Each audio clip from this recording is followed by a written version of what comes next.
Professor Nageswararao గారి విషయానికి వస్తే అంటే ఈ రోజు వాళ్ళు ఏ విధంగానైనా నాకు ఇయాటికి ఒక అర్థం కాని ప్రశ్న ఏంటంటే ఇదే రౌండ్ టేబుల్ లో ఎన్నోసార్లు ఇన్నయ్య గారు కూడా కూర్చుండ్రు.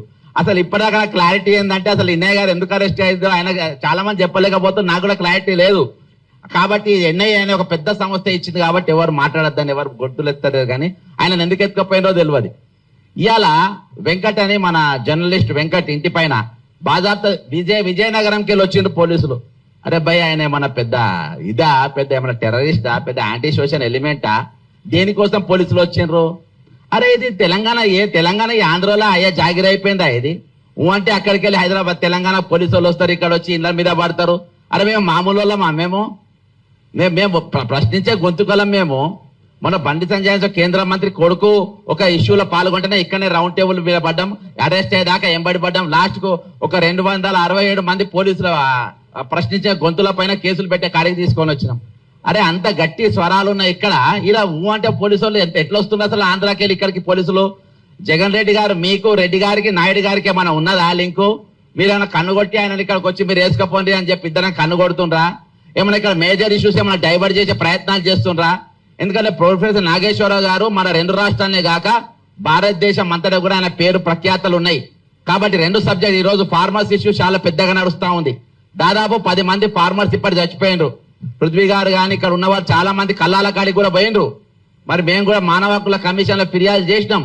మరి ఇటువంటి సెన్సిటివ్ ఇష్యూస్ డైవర్ట్ కానీ అని చెప్పి ఇద్దరు కన్ను కొట్టుకొని ఇవన్నీ ఏమైనా కథలు పడుతున్నా అనే డౌట్ వస్తుంది. ఎందుకంటే ఈ రోజు మరి ఎక్కడ చూసినా కానీ ఒక పెద్ద చర్చ ఈ రోజు నాగేశ్వరరావు గారి వెళ్ళింది. ఏది ఏమైనప్పటికీ ఇయాటికి నేను అనుకుంటున్నా ఇది నాగేశ్వరరావు గారి మీద ఏదైతే మీరు కేసు పెట్టిందో ఇదే ఆఖరి కేసు కావాలి. మళ్ళీ ఇంకొక జర్నలిస్ట్ గారి పైన కానీ ఇంకో మేధావి మీద కానీ ఇంకో ప్రశ్నించే గొంతుకల మీద కానీ ఈ రోజు ఇటువంటి కేసులు ఉండే ప్రయత్నాలు చేయొద్దు. ఈ రోజు తెలంగాణ వనరులు ఇంకా దోపిడీ గురైతేనే ఉంది. ఇవాళ ఫ్యూచర్ సిటీ కాంట్రాక్ట్ ఎవరండి? ఎవరికి ఇచ్చిన future city contract? CM Ramesh కి ఇచ్చిండ్రు. ఎవరైనా సీఎం రమేష్ ఎక్కడికి వెళ్ళి వచ్చిండ్రు? ఈ రోజు మా కాంట్రాక్ట్లను తీసుకుంటాం, మా వర్కులు తీసుకుంటాం. ఇంతకు ముందు దోచుకుపోయిందని చెప్పి మేము తెలంగాణ తెచ్చుకున్నాం. ఇప్పుడు దోచి పెడుతున్నాం కదా మేము బాజాప్తా. నువ్వు ఎందుకు ఫికర్ చేస్తున్నాం? మేమే దోచి పెడుతున్నాం మీకు. అయినా కానీ ఇయాటికి మేము మాట్లాడేటోళ్ళము, ప్రశ్నించేటోళ్ళము, అడిగేటోళ్ళము ఎందుకు మమ్మల్ని టార్గెట్ చేస్తుండ్రు? ఈ రోజు నేను గతంలో రాజశేఖర రెడ్డి గారు సీఎం గా ఉన్నప్పుడు నేను కార్పొరేషన్ చైర్మన్ గా చేసిన.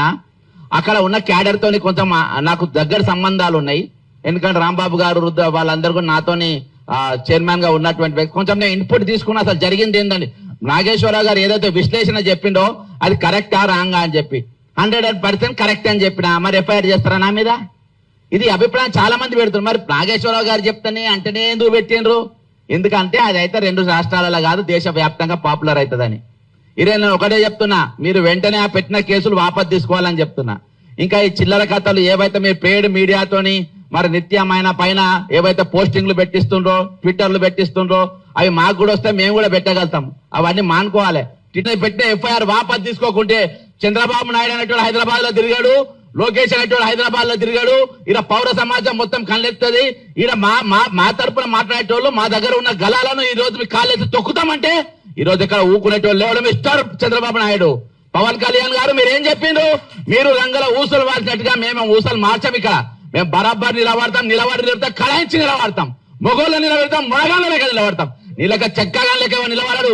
ఈ రోజు నాగేశ్వరరావు గారి మీద తుపాకీ పెట్టి మా మీద కాల్చే ప్రయత్నం చేస్తున్నా కావచ్చు. ఈ రోజు మీ పోలీసులు ఇక్కడ హైదరాబాద్ ఏ విధంగా తిరుగుతారు బాస్? తెలంగాణకు పోలీసులు ఏ విధంగా వస్తారు? అరెస్ట్ వారెంట్లు పట్టుకొని ఏ విధంగా వస్తారు? మేము చేతగాని వాళ్ళమా? చేతుకు గాజులు వేసుకున్నామా? మిస్టర్ రేవంత్ రెడ్డి దగ్గర హోంశాఖ మంత్రి ఉన్నది, ఏ విధంగా నువ్వు అనుమతిస్తున్నావు? ఈ కాంచెల్లి వారెంట్లతోని ఆంధ్రకేరళ పోలీసులు వస్తే అరెస్ట్ చేసి ఓపెనేసి పడేయాలి, వాళ్ళని జైల్లో పెట్టాలి.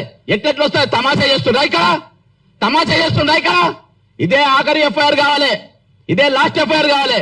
ఇంకోసారి ఎఫ్ఐఆర్ అయితే మామూలు కూడా చెప్తున్నా, పవన్ కళ్యాణ్ చెప్తున్నా, ఖబర్దార్ అని చెప్తున్నా, హెచ్చరిస్తున్నా, రిక్వెస్ట్ బొంగజింగ్ ఎవరు చేయడు ఇక్కడ. నువ్వు చేసి చూడు, ఇక్కడ అరెస్ట్ చేసి చూడు, కుత్క మీద కాలు తొక్కుతా నా కొడకల్లారా. జై తెలంగాణ, అమరవీరులకు జోహార్లు.